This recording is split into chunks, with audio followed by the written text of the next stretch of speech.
Everyone, and thank you for joining our Wildfire Protection and Preparedness Town Hall. My name is Diana Torres, Field Representative for Senator Dave Cortese, and I will be this evening's moderator. There will be closed captioning options available on our Senate District 15 website and on Senator Cortese's Facebook page. After our panelists, we will have time for questions. Questions can be sent through the Q&A function on Zoom as well as through the Facebook chat. Now to introduce this evening's first speaker, Senator Dave Cortese.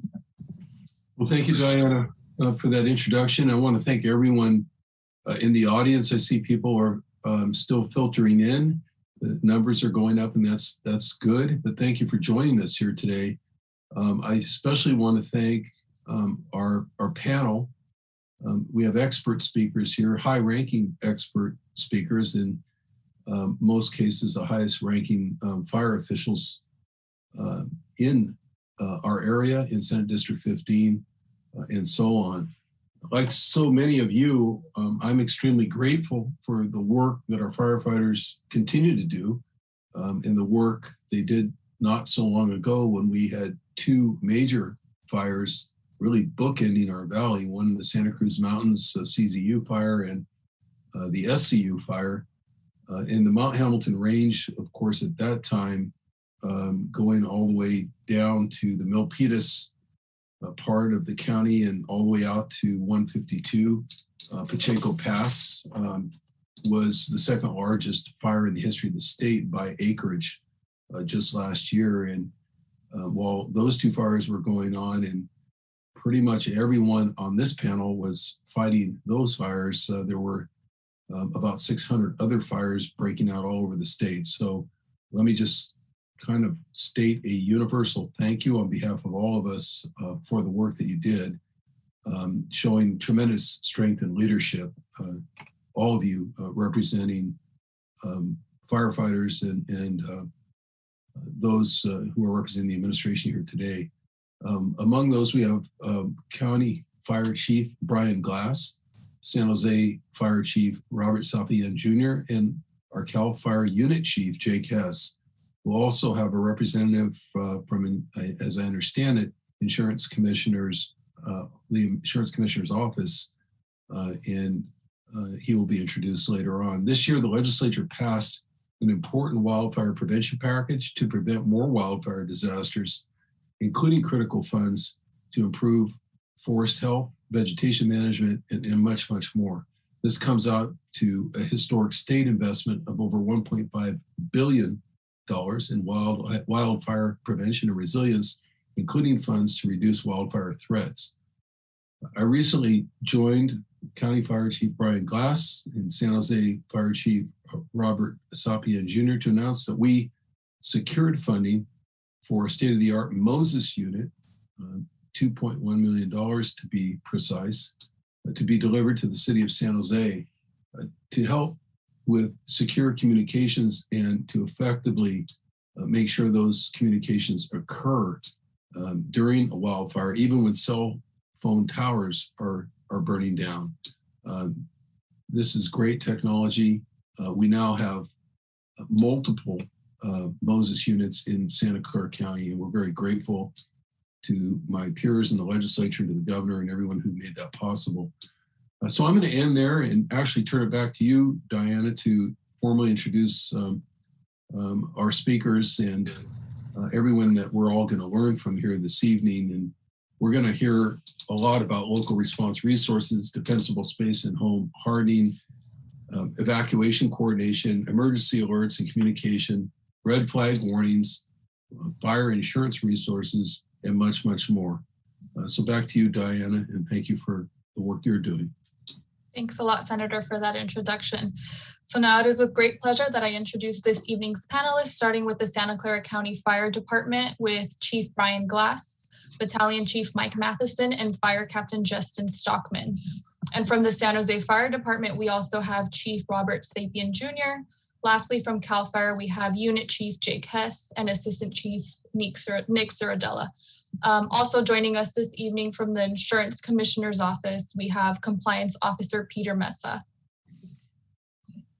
And I believe we will be kicking it off with Santa Clara County on the first presentations.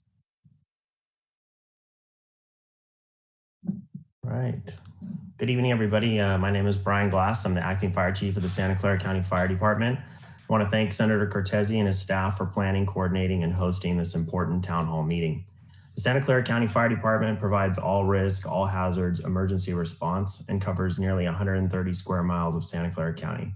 We serve 7 different cities and towns, as well as the unincorporated areas. Our multi-jurisdictional regional service delivery of fire service has been successful for the last 75 years and continues to be a proven model. Before we begin tonight's presentation on wildfire education, prevention, emergency response, and resilience, I want to take a minute to talk about the robust mutual aid system that's here in Santa Clara County. Mutual aid at the base level is the sharing of resources across jurisdictional boundaries. No one agency is large enough to combat the mega fires that we are seeing today. It takes a significant effort from our federal, state, and local partners, and we all work collaboratively together to keep the public safe, minimize loss, and protect the environment.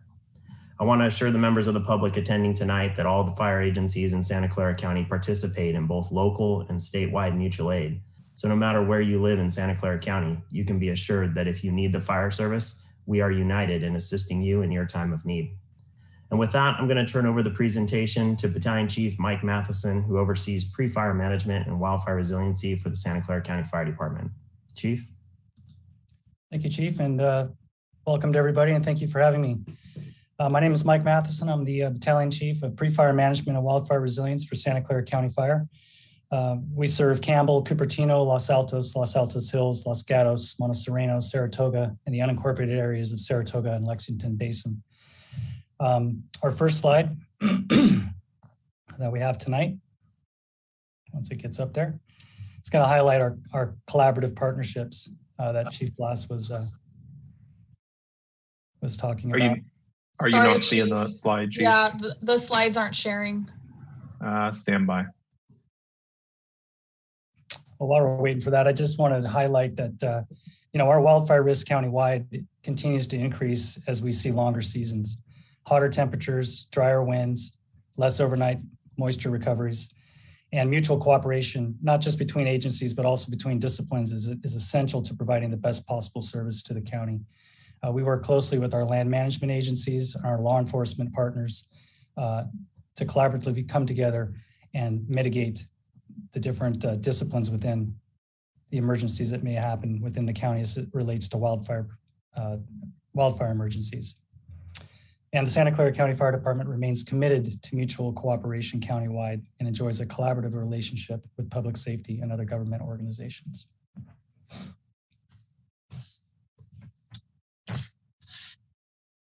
And Captain Stockman, you can go ahead and email me that presentation in case that's easier. There we go. There we go. Okay. So yeah, so this, if we can get to that, there we go. Keep going. Next slide, Justin. There we go. So again, our fire problem is intensifying. 8 of the last 10 years, or 8 of California's 10 largest fires have happened in the last 5 years, with the majority of them happening in the last 10. This is a list of some of the largest fires that the state has had.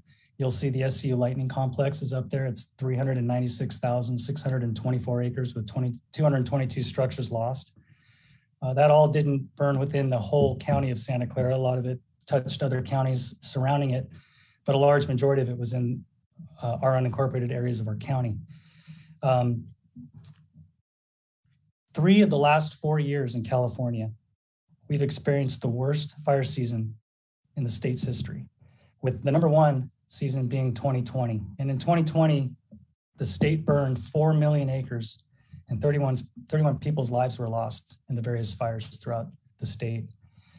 Number 2 was this year, 2021, where 2.5 million acres burned. And the third was 2018, where we had 1.8 million acres burned. The average acreage that burns in the western side of the United States, the average between 1984 and 2000 was 1.6 million acres. Between 2001 and 2020, that average has increased to 3.3 million acres. And in 2020, the state burned 4 million acres in our state alone. Next slide.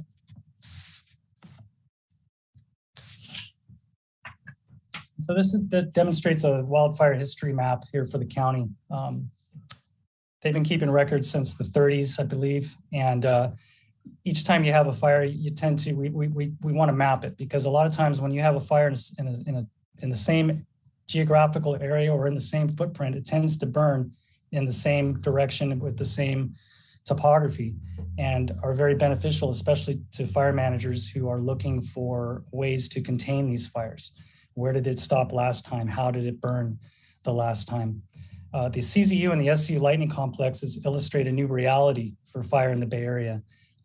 Prior to coming to the county, I did work for CAL FIRE in the Santa Clara unit for 26 years, and I never thought I would ever see the backcountry of Santa Clara County burn from Alameda County all the way to almost Highway 152 in Pacheco Pass. Never thought I'd ever see that, and I did see that in 2020.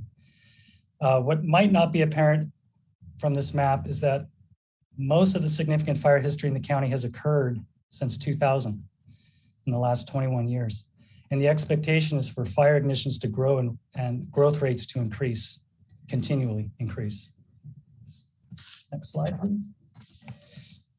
So I've condensed it down to the devastating wildfire problem is created by three situations. We have two of which we have control over and one we don't. Fuel, weather, and our wildland urban interface communities. How can we address these problems with fuel? In fuel reduction, which we'll go into here in the next slide. But the fire problem in California can be attributed to these three main factors. We can control how much fuel we have in our watersheds. We're actively participating, and so is CAL FIRE, with fuel reduction projects throughout the county. And we're also recognizing the importance of taking care of our watershed and our forest health. The county was benefited from a $7.5 million grant for the Los Gatos Creek watershed. That should hopefully start here in the next couple of years to address that forest health issue. I know that there's work being done up at Mount Madonna County Park in the southern end of the county for forest health. So fuel reduction, not just in fuel break maintenance and hardening around homes, but creating a healthy, robust watershed that's going to allow fire to naturally burn through at lower intensities than the higher intensities that we've seen here in the last 10 years. Weather's really not one of the factors that we can control, but the weather is changing with climate change. Higher temperatures, stronger winds, drier air, which is wicking the fuel moisture out of already drought-stressed vegetation. And then we have our urban interface communities, and our urban interface communities can control a little bit about their situation in the watershed and in the wildland. And that starts with taking a responsibility for your properties and creating defensible space. Conditioning our homes to survive wildfire, cleaning our gutters, putting up your screens on your vents, dual pane windows over single pane windows, removing flammable wood piles and clearing around propane tanks. These are things that can definitely affect the survivability of your home in the event of a wildfire. And then lastly, being mindful of the actions that we take when we live and recreate in the watershed. Paying attention to the weather, paying attention to the types of activities that might be detrimental in the event that we lose control of, mowing your lawn and hitting a rock, or starting a barbecue in a park on a red flag fire day. Learning to live with wildfire is something we are all going to need to learn to do if we are going to continue to live in California moving forward. Next slide, please. So I'm going to talk a little bit about the fuels, what we're doing from the Santa Clara County Fire Department side on fuels reduction, and then my partner, Captain Stockman, will touch a little bit on some of our technology and messaging moving forward. But fuel availability is a major factor in wildfire, and it's, again, something that we can control. Excess fuel can lead to fast-moving, extremely destructive, difficult to control fires, and needs to be reduced around homes, infrastructure, and evacuation routes. The Santa Clara County Fire Department has invested in a position, which I currently sit in, as the Battalion Chief of Pre-Fire Management and Wildfire Resilience, where I'm working hand in hand with our local fire safe councils, our state counterparts at CAL FIRE, to secure grant funding and work together to create some of these fuel breaks, which you can see an example of one of them here on the left, and also remove some of the hazardous fuels, as you see here in the middle. We've also purchased a chipper for our rolling fleet. We haven't received it yet, but we're expecting it here any day. And we're in the process of developing a fuels crew that can go out and start working on some of these fuel mitigation projects. The importance of removing this vegetation from our evacuation routes and from our strategic fuel breaks along ridge lines is essential, especially as it comes to fire managers trying to get out ahead of and contain a rapidly expanding vegetation fire. And with that, I will pass it on to Captain Stockman. Thank you, Chief. And thank you, Senator, for giving me the opportunity. I'm going to talk about a couple different things briefly here, and then I'm going to circle back to one of the most important things that you can do this evening as a Santa Clara County resident to make sure that you're prepared for our new reality as far as wildfire. But I want to start by talking about weather. And as Chief Matheson said, there are things in this equation that we can control and there are things that we cannot. And unfortunately, at this point, at least in the short term, weather is not something that we're capable of controlling. Yet it has a significant impact on how likely fires are to start and how quickly they spread. So some of the things that Santa Clara County Fire does and continues to do and will continue to do include maintaining weather stations in the county. These weather stations provide hyper-local weather measurements that allow us to ensure that we're getting reliable information to inform our firefighters and our commanders such that we can have very accurate decision-making in how we're approaching and dealing with a fire. On top of that, really when we think about weather, the one thing we can do is quicker detection of fire and streamlining response. And so one of the major projects we're working towards is countywide deployment of a platform called Intera. And Intera is a common operating platform. Essentially what it does is it streamlines information sharing between the different Santa Clara County fire agencies. So we actually have quite a few here in the county, and historically, just the nature of being different government organizations meant that there was it wasn't always easy to share information. Santa Clara County Fire was able to secure grant funding for countywide implementation of this program that allows sharing of resource locations, observations, camera feeds, automated vehicle location, fire perimeters, things that will allow us to act much more efficiently, quickly, and safely, not only to find fire, but to fight it aggressively and keep it small. Another major undertaking countywide over the past few years is the deployment of alert wildfire cameras. And in the upper left, you can see one of those cameras positioned on a mountaintop. And just to the right of there, you can see the kind of views that an alert wildfire camera can provide to us as responders. This allows for earlier detection of fires because we can see places that are very remote. It gives us the ability to confirm fires earlier, and that's very important because if we can confirm a fire, we know our response is efficient and appropriate. And it gives us the ability to monitor fires as they continue to burn. That gives, again, command staff like Chiefs Glass and Sapien and Hess the ability to, from their command position, really watch and understand what's happening in the field. Another big thing that Santa Clara County Fire does to address the difficult issue of weather is dynamic staffing. And we truly alter our staffing to meet the actual and predicted needs based on information we have. This would be based on things like red flag warnings will up staffing. Winter storms would cause us to increase staffing.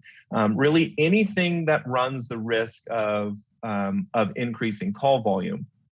And for us, it's about, as firefighters, it's about more than just the current event. It's also about the fact that we can never hit zero. There always has to be a fire engine available for that next fire, that next rescue, that next medical call. We really can't say can't. So we adjust staffing to ensure that we're able to respond to the community's needs.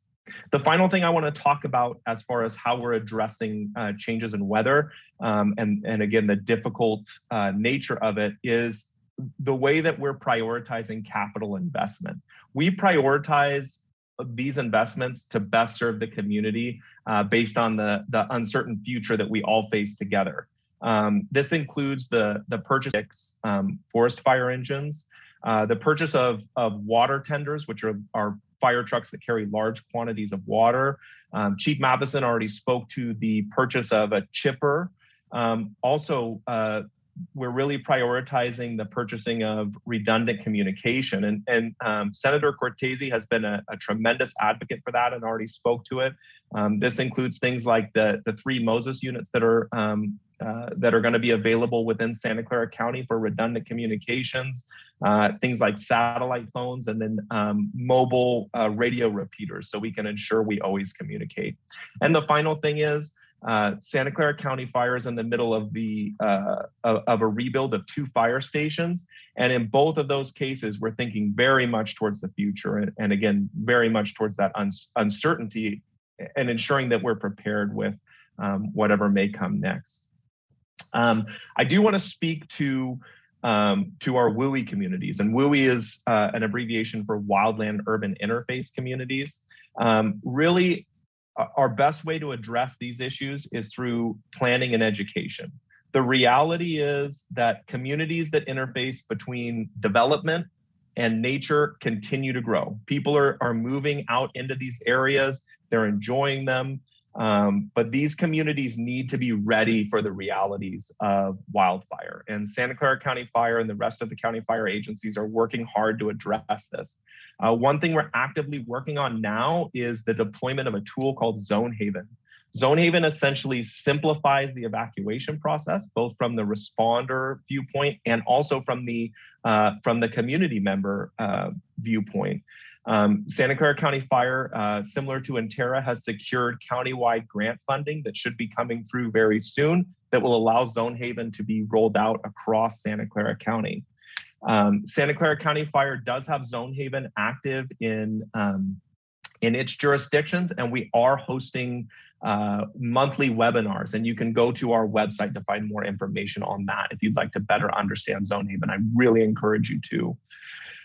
Another major undertaking that's unfolding right now is Santa Clara County Fire is working with the West Valley cities to recruit and train new community wildfire specialists. This is a new type of position for County Fire. These individuals, when hired, will work directly with the community to improve defensible space. They'll work on public education and community education, and they'll help implement new programs that are designed to reduce risk and improve awareness around these WUI communities. The final thing I want to touch on as far as WUI communities that's vitally important is evacuation routes. We continue to harden our evacuation routes. We continue to educate the public about their importance, and wherever we can actually conduct drills and exercises to ensure that the community is familiar with having multiple ways out of their neighborhoods and to safety. The last little piece I want to touch on is information. And to me, this all boils down to information. And I said at the end of my little bit, I had to say tonight, I'd come back to something real simple for everyone to do today that will make a big difference. That is, without a doubt, register for Alert SCC. Alert SCC is the county's emergency alerting system. You can register quickly and easily and for free by going to alertscc.org. This is our primary method for communicating with you during a disaster. It's very important that you are signed up. If you're not, go ahead and get signed up. If you are, just double check. Make sure your information's updated. Make sure you're going to be contacted the way you'd like to be contacted. You can supply multiple contact methods. Santa Clara County Fire, along with most fire and police agencies in the county, maintains a very active social media presence. This is Facebook, Twitter, Instagram, Nextdoor, you name it, we're on it. It is a good way to get general information and updates, but I want to emphasize that it should not be used as a primary method to get emergency information. That is because we will always prioritize Alert SCC and another system called Wireless Emergency Alerts. That is our priority in an emergency. Make sure you're signed up there. But for that more general information, for heads up as far as incoming weather and things like that, social media is a great avenue. We spoke to Zonehaven. I just want to plug that. Head over to our, if you look on the right side, you'll see our Eventbrite page there. It's just sccfd.eventbrite.com. Sign up for one of our Zonehaven webinars. And I really want to hit that, you know, despite all this technology I'm talking about, the old way of doing things is not lost on us. We always continue to implement those old ways of doing things. If we need to evacuate, it's wonderful to have Alert SCC. It's wonderful to have Zonehaven. We're still going to go through neighborhoods one way or another, either with sirens, horns, or door knocks to alert you as well. With that, I will turn it back to Chief Glass if he has anything to add in, or if there are any questions. Thank you. Thank you both, Chief Matheson and Captain Stockman, for your presentation. I think it was very helpful. And with that, I'll turn it back over to the moderator.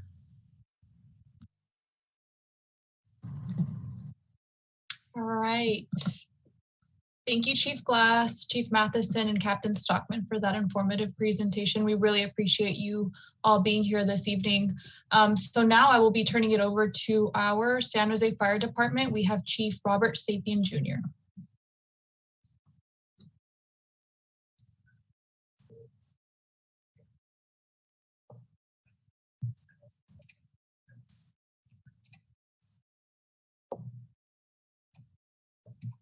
All right, good evening, everyone. Hopefully you can see my shared screen.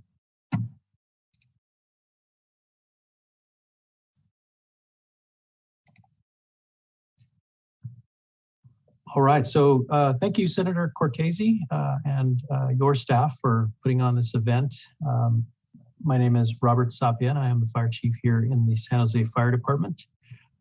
As the metropolitan hub of the Valley here, I wanted to share a little perspective on what it means to be a fire department in the state of California reflexing to respond to wildfires in the area, and then talk a little bit about how we work with our partners here locally.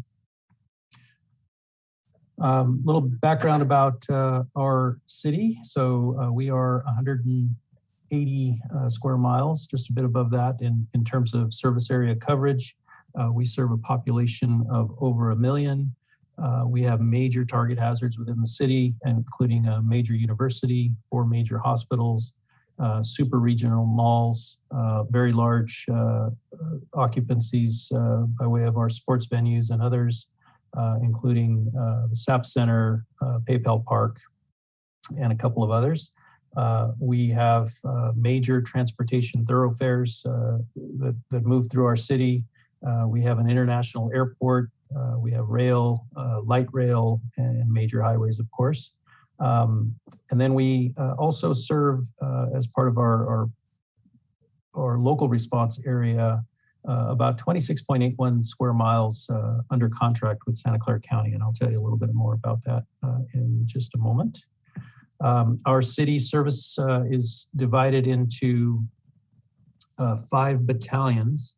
Our entire workforce is comprised of 849 full-time employees, 719 of which are sworn and 130 are non-sworn. Every day we field 186 personnel. We run a fire communications center, which is a secondary answering point to our 911 center that's handled by the San Jose Police Department. Again, we're divided into 5 battalions. We operate out of 33 fire stations, 32 engines, 9 trucks, 1 aircraft, 1 urban search and rescue. And like Santa Clara County, we are an all-risk fire department, which in a nutshell means if it's not exclusively a police matter, then fire is probably engaged in whatever physical emergency is breaking. Just to give you a sense of our incident volume, in fiscal year 2021, we responded to just under 95,000 incidents. The majority of those were emergency medical service related calls, about 57,000 of them. about 890 vegetation fires, which many of them occur in the valley floor within the city of city limits, but others are in our urban interface areas. 450 structure fires, a little over 400 vehicle fires, and a category that has popped up largely related to our unhoused population for a multitude of types of fires is a category that is listed as other.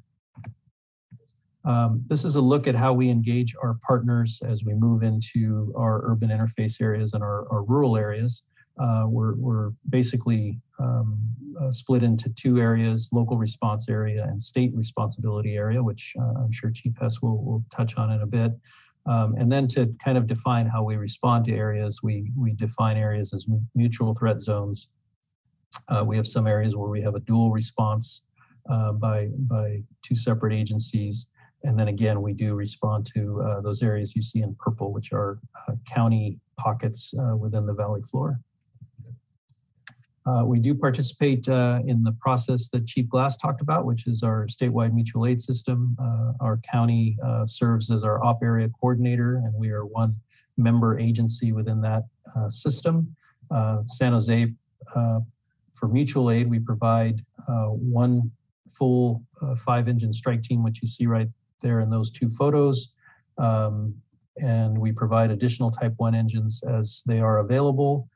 We can configure resources in task force form, which is multiple types of vehicles together.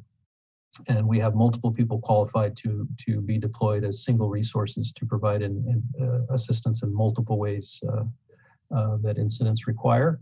Locally, we maintain firefighting equipment that's built into our regular deployment of resources. And so we can cross-staff type 3 engines, which are smaller brush vehicles that can make access to off-road areas. We have 3 water tenders, and we maintain 6 type 6 engines, which also can go off-road. We're a growing agency. Right now, we're advancing a very aggressive capital program, including a new fire training center located on Center Road here in San Jose, which was both necessitated and enabled by a Google land purchase, which displaced us off of our current training center. We are working with the Federal Aviation Administration and our international airport to build a new fire station 20 at Mineta San Jose International. And we were going to be adding new stations 32, 36, and 37. And we'll be replacing fire stations 8 and 23 with new stations. And so we're finding a need to grow to keep pace with our call volumes. But I did want to go back a little bit to the impacts for all departments, and I'll share a little experience here in San Jose. Clearly, the last couple of years, as county's presentation showed, very large fires occurring throughout the state. To give you a sense of what that means for a local agency and how we reflex to provide support, in fiscal year 2021, we sent out, in terms of hours worked, the equivalent of 20 full-time personnel. The reality is those 20 personnel were really deployed in about a 3-month period. So San Jose, as just one organization participating in mutual aid, essentially fielded the equivalent of 80 full-time positions to assist statewide. And so I offer that information just for your awareness, but also to really recognize the men and women of this fire service that we are all in, that do tremendous work and sacrifice time away from their families to defend the state. And with that, I will pass it back to Diana. Thank you. Thank you so much, Chief, for that presentation. And thank you for being with us this evening. We will now hear from CAL FIRE Unit Chief Jake Hess and Assistant Chief Nick Ciradella. Thank you.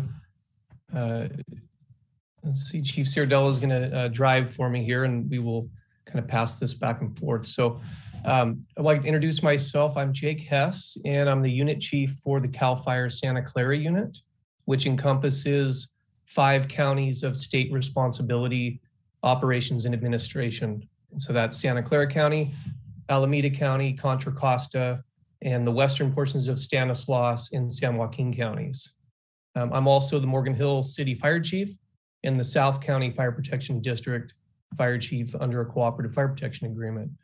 Senator Cortese, thank you. It's always great getting invited and chatting with you and your constituents. It looks like you have over 60 people on, which is absolutely fantastic. It's probably one of the largest turnouts I've seen over the last couple of months of doing lots of town halls. So thank you for that. My partners, Chief Sopian and Chief Glass, always great to chat with you folks and hear your presentations. I think I'm just going to kick it off here, and I'm going to turn it over to Chief Ciardella. You heard the term collaboration and partnerships from both County Fire and San Jose Fire. And I really cannot reiterate enough that that's truly how we are going to get through this kind of call to action with wildland fire control. So we'll talk a little bit about that. I'll set the stage here, and then I'll turn it over to Chief Ciardella, who is the operations division chief who oversees CAL FIRE operations for the whole Santa Clara County for state responsibility area. So for us, just a footprint, we have 16 frontline and 3 reserve fire engines that are spread out throughout the unit. And that includes 9 additional local government companies under a cooperative agreement. So we have 30 fire companies spread out over 5 counties, which includes our dozers, helicopter, hand crews, and engines. So with that, Chief Ciardella, I'll kick it over to you to get into the kind of the footprint operationally, and then I'll take it back and pick up some of the grant stuff and close it out. Thank you, Chief Hess. I just want to share with the group a little bit of our operations that we have here in the county and the assets that we have to provide response to wildland fires. As many of you know, we have a helicopter base there at the Lexington Reservoir, the Alma base, and we've had a Huey helicopter there for several years. CAL FIRE is replacing all of its frontline helicopters and reserve copters with a new Blackhawk series. Those helicopters are much more capable, speeds of 170 miles an hour versus 130. They carry 1,000 gallons of water versus 300. So as I like to say, as a fire service, we try to out-engineer Mother Nature. We bring in larger pieces of equipment and apparatus over the years to, as a wildland fire problem progresses, we progress as well, and use new technology and new assets like this to serve the community. Also with this platform, it'll perform air rescue with a fixed winch. Right now, the Huey ship, we have to install a winch. This will be a lot quicker turnaround time to do actual rescues. This ship will also be a 24-hour ship. Once it's fully transitioned, we should see that about February of 23. We'll actually be able to do nighttime operations. To describe some of the other assets that are in the area, when we have a fire in Santa Clara County, it's not just CAL FIRE Santa Clara unit coming to the fire. You'll also get the helicopter out of the Hollister base. That's also going to be 24 hours. They're going through their transition training right now, and they'll be in service here before the end of the month.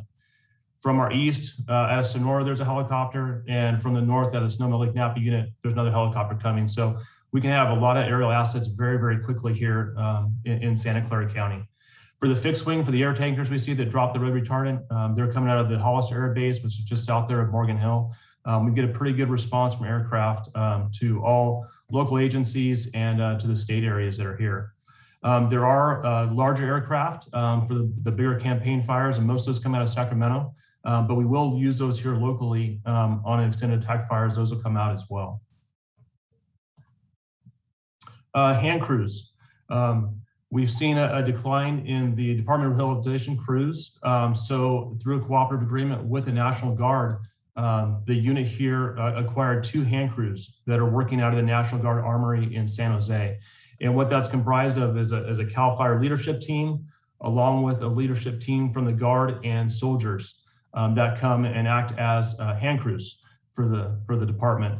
Their main work is fuel mitigation work. We've partnered with the city of San Jose, and we'll describe it a little earlier, and really it's a force multiplier for us.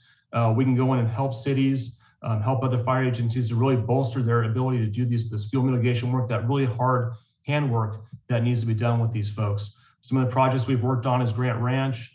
We've set them up in Alameda County to do chipping projects with the Alameda County Fire Department.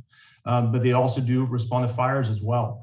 So out of San Jose, we have these crews coming to put in that hand line around the fires, which frees up engine companies from doing that. So it's a really, really great asset that we have here locally in San Jose. With that, we also have a firefighter one-hand crew out of the Pacheco station up there on Highway 152 Pacheco Pass. And what that's comprised of is CAL FIRE leadership with CAL FIRE firefighter ones. Same platform, they show up on the crew buses. And then again, they're able to go out and do the fuel mitigation work to help reduce that fuel loading that's out in the communities, and also able to respond to those fires through initial attack. It's really bolsters up the Santa Clara unit. We haven't had any fire crews since the very, very early 80s. So to actually have 4 firefighter crews in the unit has really been a huge asset for us. And the amount of acres that we're able to treat from the CAL FIRE side has just grown exponentially. Currently, like next week, they're going to work at a Doppler radar site up by Mount Elminum, where that work would have been tough to get done for that agency. We're able to go up there, put some assets there, and take care of that fuel to make sure that asset is not in danger should there be a fire up there. For dozers, our unit, we directly control 3 dozers in Morgan Hill, Sonoma, and Patterson. But again, I talked about when there's a CAL FIRE response, we have resources coming in from San Bernardino, Monterey, from the Santa Cruz area, from the San Mateo area. So as you see the list there, we could very easily have half a dozen dozers in Santa Clara County within the hour, coming out of Felton, Belmont, and Hollister. That's pretty quick turnaround time to get those dozers up here. So we're able to get those resources here very quickly. It's an automated response. If something happens on Highway 17, you're getting a mixed response from the Santa Cruz unit and the Santa Clara unit. So the closest resource concept is there where they'll respond to any of those fires. Chief S., I'll turn it over to you to talk about the grant programs. Perfect, thanks, Chief. Wanted to highlight this to kind of showcase the collaboration that has been happening with really the greenhouse gas reduction funds, which are coming through the California Climate Investments grants. We have 2 tracks of what we call these CCI grants. There's the fire prevention side, and you have a forest health side. Chief Matheson alluded to the forest health grant that was a $7.5 million awarded grant that comes through CCI, through CAL FIRE, and just a little shout out to our partners with Santa Clara Fire Safe Council, to Seth and his team, who I'm assuming he may be on and listening, with as well as San Jose Water, let's see, Open Space Authority, and Santa Clara County Parks. These 2, right now, the legislature, and as you know, Senator Cortese better than anybody, the folks have been really busy trying to allocate these resources and get them down to the end user. And so this slide is really important to your constituents so that we can show where the money's going and how this partnership is put in place. So having the 2 tracks, fire prevention, the 4 that are shown here, Diablo, Oakland, East Bay, and the East Bay Hills Tunnel, those were the 4 grants that were awarded out of the 17 for this last year. The 2021 Forest Health Grant is a different track. And I really want to take a minute and just talk a little bit about, get everybody up to the 100,000-foot view real quick on California, the Mediterranean climate that we have, and the fact that we're not going to be able to engineer our way out of this in 1 year, 3 years, or 5 years. And I think Chief Matheson said it very well earlier on, that we live in a fire environment. And what does that mean to live in a fire environment? The governor's office put together a California Wildfire and Resilience Action Plan. And it's a really thick document that the governor's office, CAL FIRE, and the Natural Resources Agency, including the U.S. Forest Service, kind of identify what do we do to move forward in like a 20 to 50 year plan for California. And if you go through there to really get it down to the boots on the ground, is you really can think of this as 3 concentric circles. And in all of our agencies, from the fire safe councils, the NGOs, all of our partners, fire partners, the counties, really it boils down to, we need to harden the homes in the wildland urban interface. And you heard that term earlier today. So there's a lot of, there's money out there that the legislature has granted through home hardening, and we'll give you some resources and some websites to look at. So really the epicenter of that concentric circles to harden the homes. And then the next one is these fuel reduction in and around these communities in the wildland urban interface. Chief Matheson spoke about that very well. You're looking at evacuation routes and fuel reduction and really trying to just keep that fire on the ground. And he said that very well. And then that third kind of circle in these 3 concentric circles essentially is, now we have to look at the forest and we have to look at the surrounding larger topography and what are some things we can do there. And this $7.5 million forest health grant is really kind of identifying that third concentric circle. Meanwhile, we're working on fuel reduction with our partners, with San Jose County Fire, parks, state parks, to get that middle circle. And then really that homeowner is in the center of that. So I just wanted to kind of paint the picture for that piece. And Nick, you can go to the next slide. This is, these are some examples of our local fuel mitigation projects. And I'd be remiss if I didn't thank my resource management team, which is growing. We have a Forester 2, we have a Forester 1, Topher Bird, who I think may be on. He's usually listening in to these, as well as an environmental scientist. And also I have a battalion chief designated to vegetation management, to a prescribed fire. So our team's growing. These are just some examples of that middle concentric circle, right? Where we're reducing fuel in and around these communities. With Alum Rock, Chief Sopian, the partnership there has been fantastic with our crews getting some training in. And a lot of that training, they're able to take out to the fire line. So it kind of starts there with that partnership. And of course, Mount Madonna County Parks have been a great partner for us. We've been successful with granting them many grant money over the years, as well as Henrico Park. Next slide. Planning and outreach. I believe Captain Stockman, he hit this really, really well. So I'm not going to get into some of the stuff that we may be duplicating. But I just wanted to highlight, I kicked it off with that term collaboration and partnership, and really all the agencies are utilizing the Ready, Set, Go program. For your constituents that are on, we will give them that website. There's a whole host of things that they, and resources for them on those websites that they can do to harden their home, they can do to ready themselves and their family. I said it before, we're not going to be able to do this on our own, and we really are going to rely on the public so that they can become a little bit more self-reliant while we're dealing with these mega fires. That includes our defensible space inspections, which we have a permanent staff of defensible space inspection inspectors now who have done just under 5,000 inspections, where we really knock on the door, we talk to these homeowners, and we really kind of partner with them on identifying things they can do to make sure their home meets the Public Resource Code 4291. Next slide. Red flag warning. For your constituents, everybody that's on, I'm sure you've heard this term. What does it mean? What do we do? So we felt it was appropriate to really demonstrate. For us, we partner. We do have a Chief Glass as the op area coordinator. When we have red flags come in, we're really partnering, and we're talking about who is going to up staff and what can we do through the local op area. On the CAL FIRE side, for the Santa Clara unit, we do have the ability to up staff.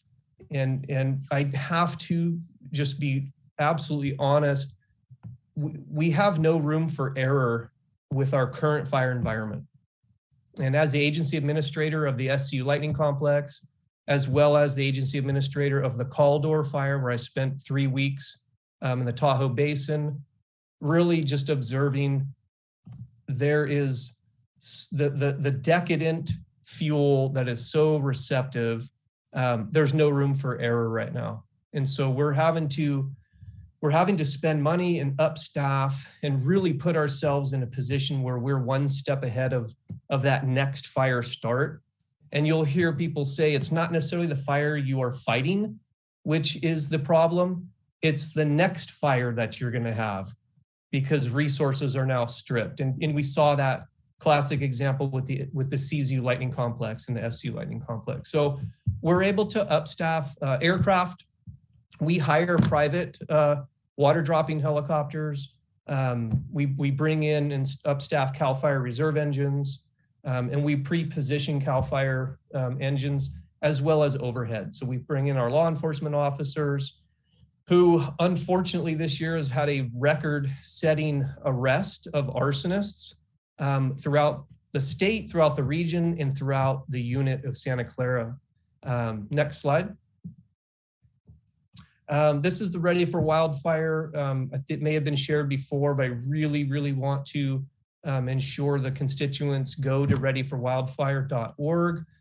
Once again, it's keeping it very simple and looking at these 2 zones, looking at your house, and ensuring what we tell people when we knock on the door is try to picture the fire staying on the ground. What do you have to do to make sure that fire stays on the ground? It gives you a much higher chance of surviving, much higher chance of evacuating, a much higher chance of allowing those fire resources in to suppress the fire. I heard a stat the other day, and I can't think of the percentage, but I'll just reiterate it as your house goes up significantly chance of survival if it has passed an LE 100 inspection, a contemporary LE 100 inspection. Next slide. These are just some resources that you can go to. Captain Stockman mentioned their Twitter site. We also have a Twitter feed with probably 60,000 followers. Once again, it's a great site to see incident information. It's not the site to go and get and rely on emergency information, but we do put out, anytime there's a vegetation fire, we do put out information on that. And the incident information, go to the CAL FIRE website, which is fire.ca.gov.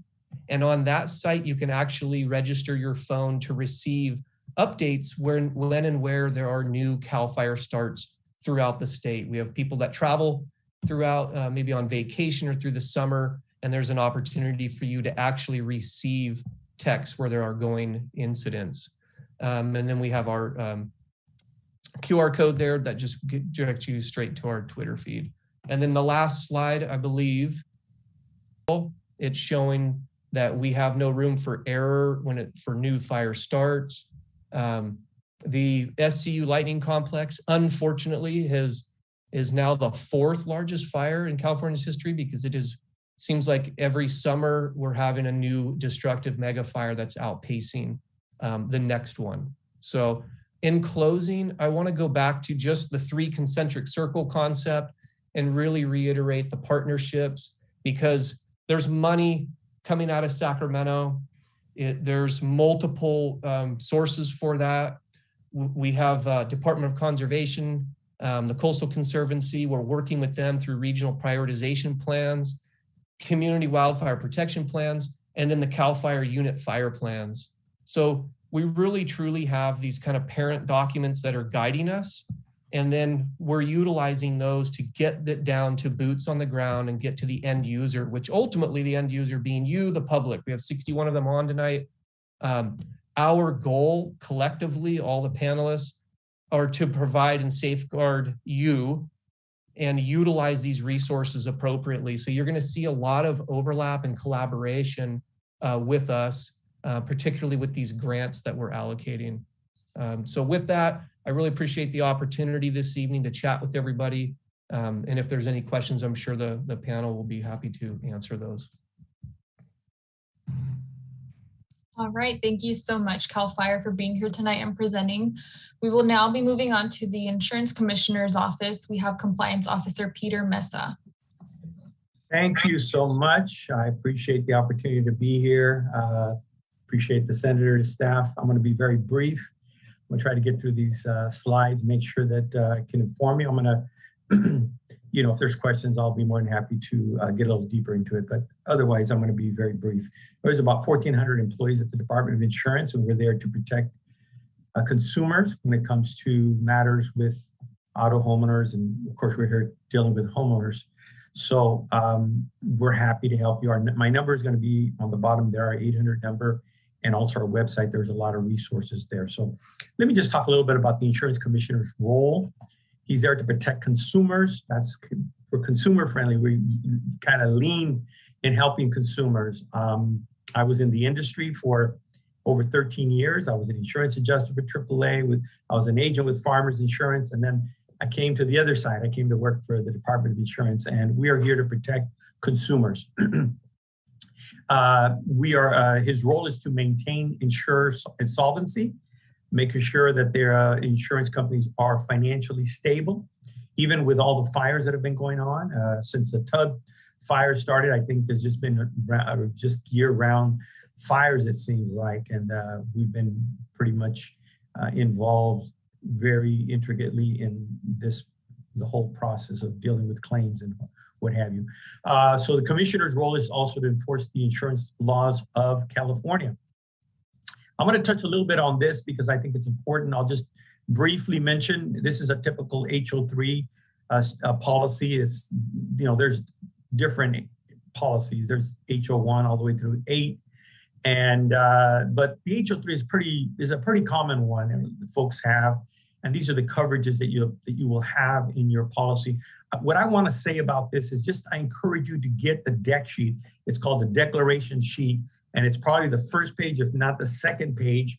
Make sure that you understand it. Make sure that you understand that many of the coverages, starting with coverage B, C, D, E, and F, are based on the dwelling amount. So whatever you set as your dwelling amount, many times the policy coverage for other structures or personal property or loss of use is a percentage of the dwelling.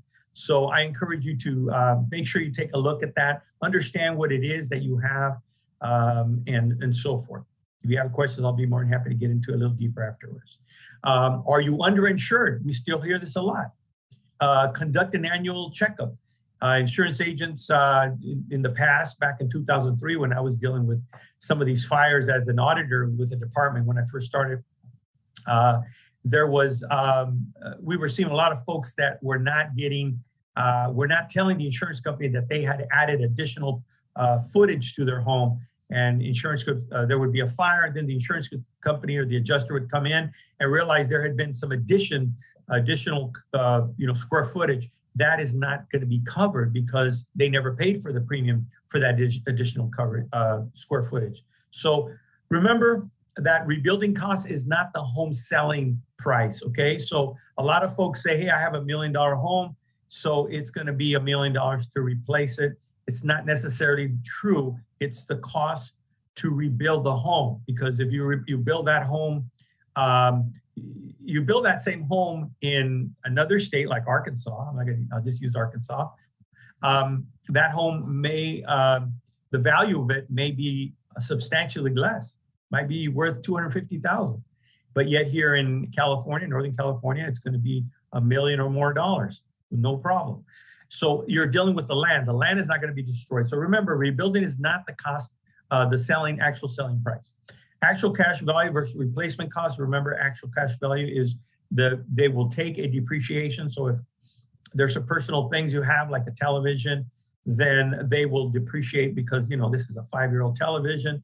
They may take a certain percentage for every year that you've had it. You've gotten use out of it. Replacement cost coverage, they will actually replace that 50-inch or that 70-inch television for whatever it costs to replace that TV at today's price. Building code upgrades, I encourage folks to make sure they have it. Sometimes there are changes that are made by the building, the city. So you need to be aware that that's additional coverage. Loss assessment, I've been talking to people about this. I was in Berkeley one day. Some folks came up to me after a talk and they said the insurance agent insisted that we get this loss assessment because we were at a townhouse, homeowners association, and we owned a townhouse. We just bought it.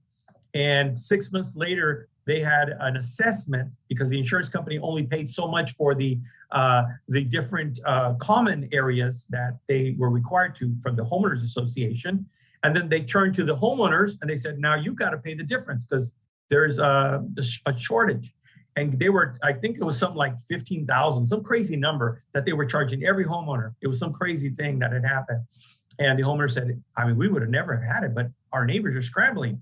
But we have this coverage. So the insurance company covered this. Okay. Construction costs, remember they soar. So take in consideration, make sure that you understand that, you've got to talk to some contractors. I'm going to go through this quickly.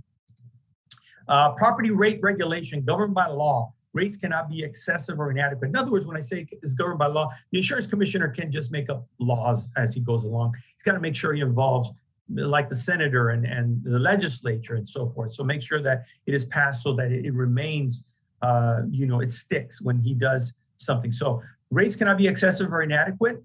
They can be higher for brush or wildfire areas.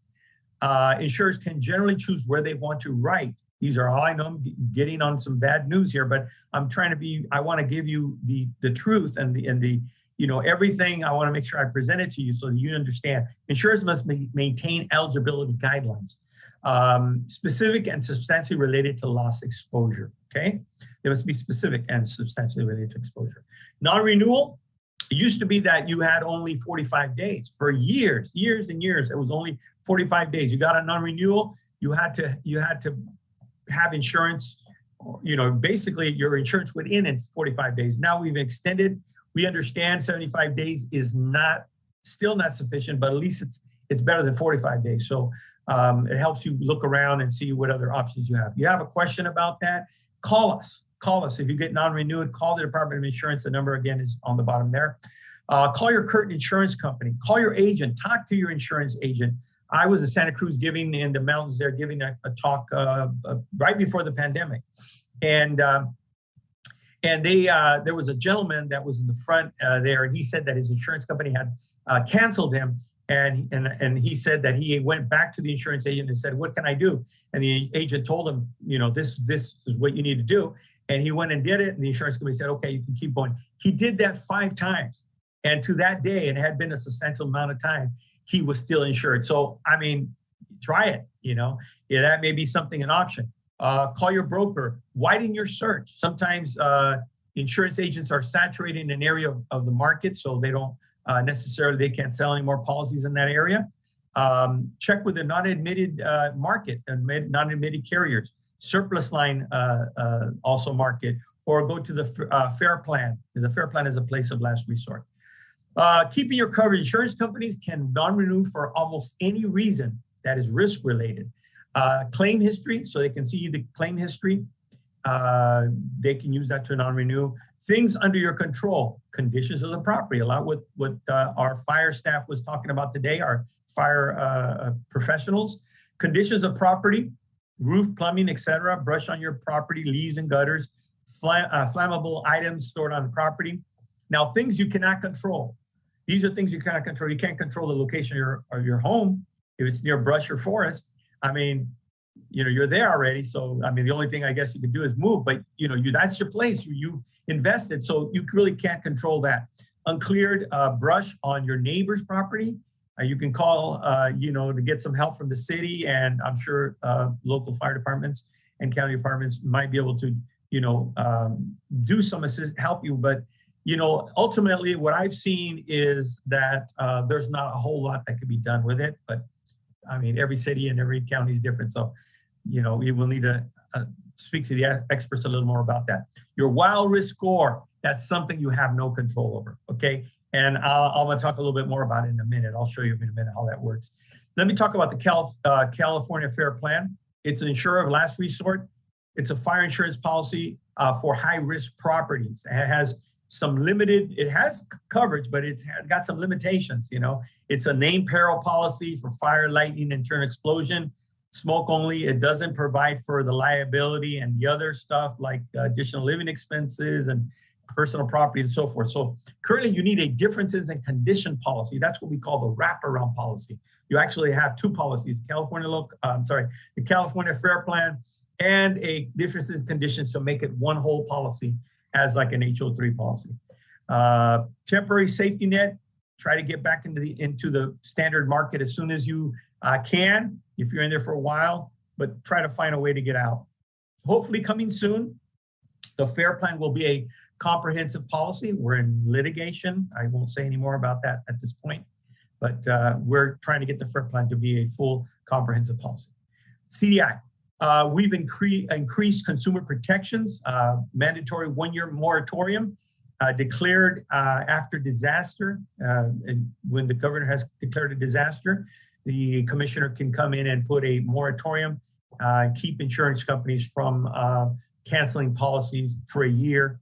So we've done that. Commissioner's done that on several times now. I believe it's about 3 times or so. And the zip codes are available on our website. So if you're concerned, because it's not only the direct area that was hit by the disaster, but also some of the surrounding zip codes around that area. So be aware of that. We also have a find homeowners tool. We want to help insurers. Oh, wait a minute, what do we have? We have we want to assist homeowners in filing claims. So anytime you want to call us because you're having a problem with the insurance company. But I also want to mention this insurance finder tool. So know that we have it on our website. You can find insurance companies that are writing policies in certain areas. Commissioner Laura's action plan. Require greater transparency for wildfire risk models for homes and for businesses. So require these models to take into account the community and individual mitigation.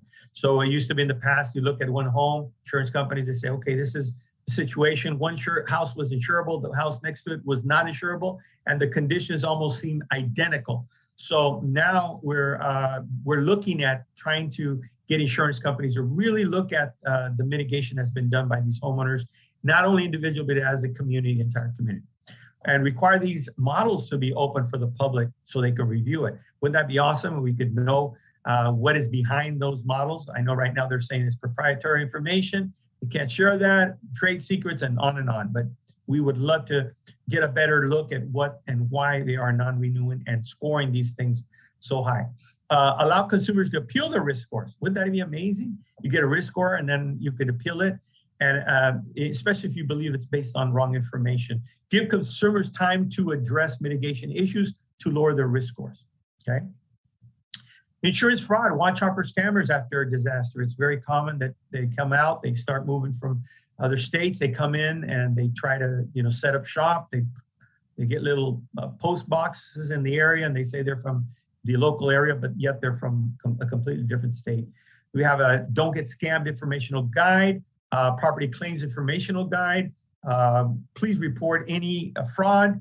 Our number is there again, and also at the bottom, we have these informational guides. We encourage you. We have 10 tips for finding insurance. We have our annual consumer complaint, which I call the report card. And then also you can do a comparison. You want to check on premiums for the top insurance companies, the largest insurance company here in the state. You can go to our website and get a comparison. So here's our contact number. Once again, Department of Insurance, hotline 1-800-927-4357. And please be aware that we're there 8 to 5, Monday through Friday, except holidays. And somebody will answer the phone within a few minutes, and they're all experts. Thank you so much for the opportunity to be here. Thank you so much, Peter. So this will conclude all of our presentations. We'll be now moving on to only 2 questions. Unfortunately, we are a little bit over time. So I'll just jump straight into that. And the first question that we have is, are evacuation routes available real time during an emergency?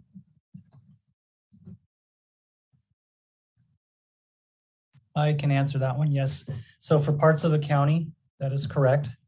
We have the Zone Haven program live right now in the western areas of the county, where if fire managers are giving out evacuation warnings or orders, there's an online application that you can see on your phone or on a computer where you could see, look up your address and see which zones are in an order status or a warning status, with the goal being that hopefully by next fire season, the whole county will have those zones when that grant funding that Captain Stockman spoke to earlier is encumbered.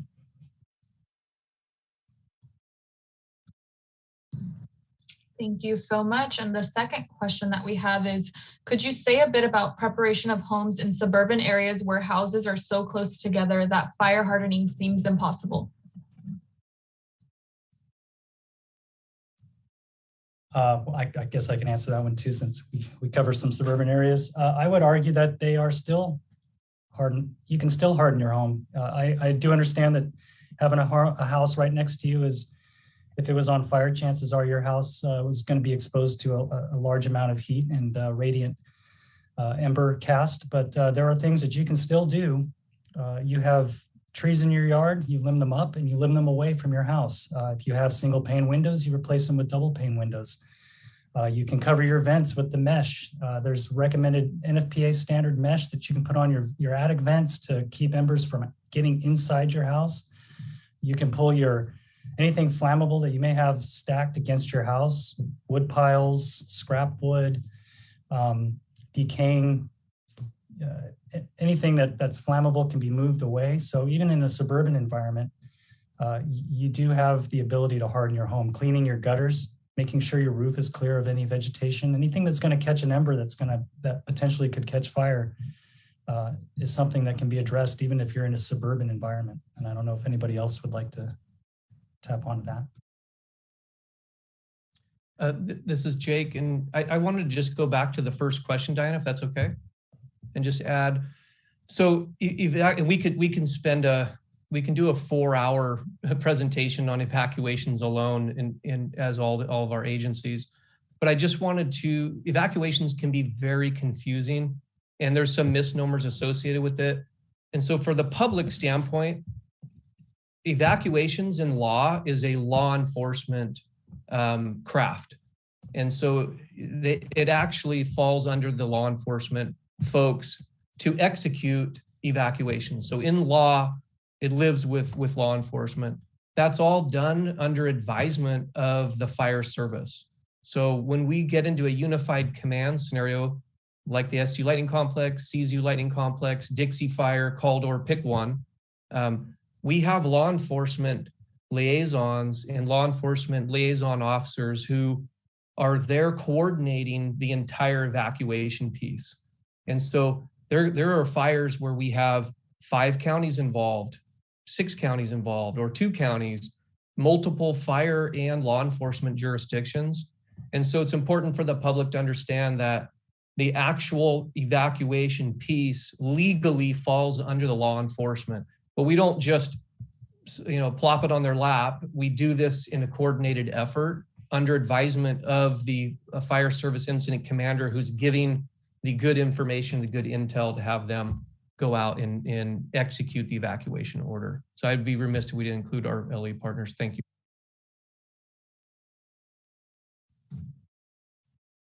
All right, and that will conclude tonight's town hall. Unfortunately, I know we didn't get to all of the questions, but you guys are more than welcome to email senator.cortese@sen.ca.gov, and we will get back to all of those questions in a timely manner. And Senator, any closing comments? Just to say thank you. Thank you to you, Diana. Thank you to Tara, who was behind the scenes coordinating a lot of the logistics of this. More than anything, thank you to all the professionals. To have 3 chiefs here presenting to this town hall, as Chief Hess said, over and above the panelists and support crew, there was about 60 or more viewers, plus a live stream that was going on at the same time. And we usually get numbers of a couple hundred or so on that live stream. So I think this was extraordinarily important information to get out. I learned a lot, and I consider that to be something, because I feel like I've been through a lot.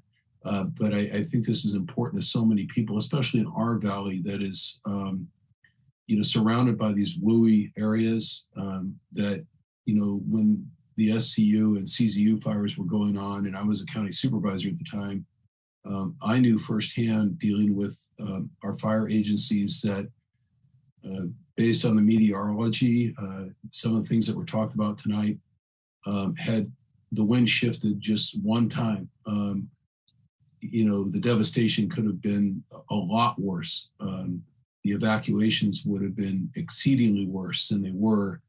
And the fact that these firefighting agencies were able to be predictive, to figure out when and where as best they could that was going to happen and how to deploy people, simply saved a lot of lives. So thank you so much again for your heroic work. Thank you to the California Department of Insurance. That was also very enlightening. And I'm sure for a lot of people on this Zoom, they pulled out their insurance policies to look at that third section right away to make sure they're covered. Anything we can do through the office besides answering your questions, please email senator.cortese@sen.ca.gov. And thank you again to my staff particularly, and all of you.